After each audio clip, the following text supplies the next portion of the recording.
Blue lock chapter 298 आ गया है, जो कि मनशाइन सिटी और बारचा के बीच के मैच को कंक्लूड करते हैं। दोनों टीमें एक गोल दूर हैं जीतने से। तो आखिर कौन फाइनल गोल स्कोर करेगा और इसका नागी और रियो की सर्वाइवल पर क्या असर होगा? चैप्टर की शुरुआत नागी के ईगो के फ्लेयरिंग के साथ होती है जब वो रियो की तरफ देखता है। चैप्टर का ओपनिंग टैगलाइन है, Nagi evolves with his ego, an incomplete genius finally flourishes. Nagi और रियो के बीच डायलॉग शुरू होता है। नागी, तुम्हें मुझे अब पास नहीं करना चाहिए, मैं तुम्हारे बिना जीत सकता हूँ। रियो, रुको, क्या तुम्हें समझ नहीं आ रहा? अगर हम अगला गोल नहीं स्कोर करते तो हमारा गेम खत्म हो जाएगा। नागी, ये हमारे लिए खत्म नहीं हुआ है, मैं इसे खत्म करने वाला हूँ। नागी फिर एजीआई और चिगिरी की तरफ चल पड़ता है और कंक्लूड करता है, अगर तुम मेरे साथ हो तो मैं तुम पर डिपेंड करने वाला हूँ, लेकिन अब मुझे समझ आ गया है कि ये तरीका हमें दुनिया के बेस्ट बनाने नहीं जा रहा। गेम शुरू होता है जब नागी बचीरा को प्रेस करता है, जो बॉल रिसीव करता है। नागी के लिए पहली बार यह फीलिंग है कि वो अकेला रहने से डर रहा है। रियो नागी को समझाने की कोशिश करता है कि वो अभी भी साथ काम करना चाहता है, लेकिन तब नागी बचीरा का पास इंटरसेप्ट करता है।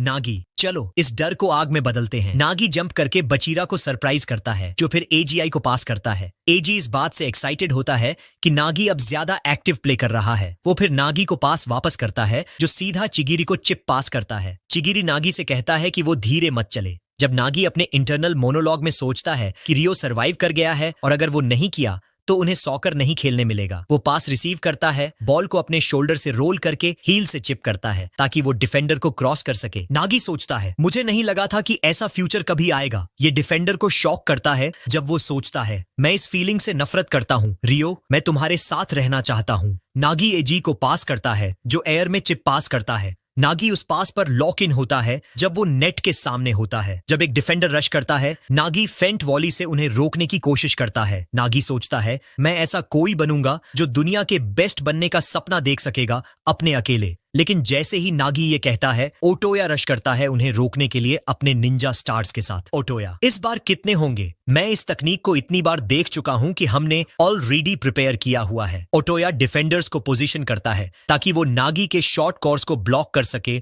और इस वजह से नागी हेजिटेट करता है। नागी सोचता है, रियली?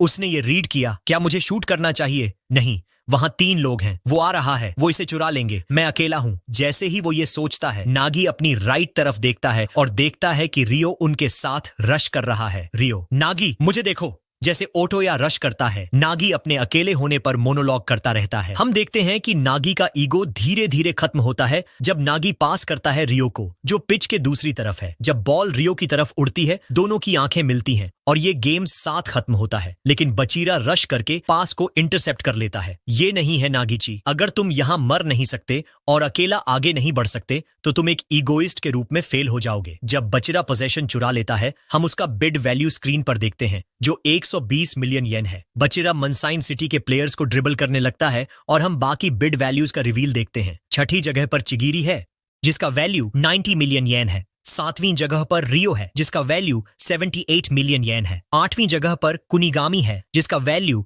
66 मिलियन येन है। 9वीं जगह पर ओटोया है, जिसका वैल्यू 63 मिलियन येन है। 10वीं जगह पर एइकू है, जिसका वैल्यू 60 मिलियन येन है। 11वीं जगह पर करासू है, जिसका वैल्यू 55 मिलियन येन है।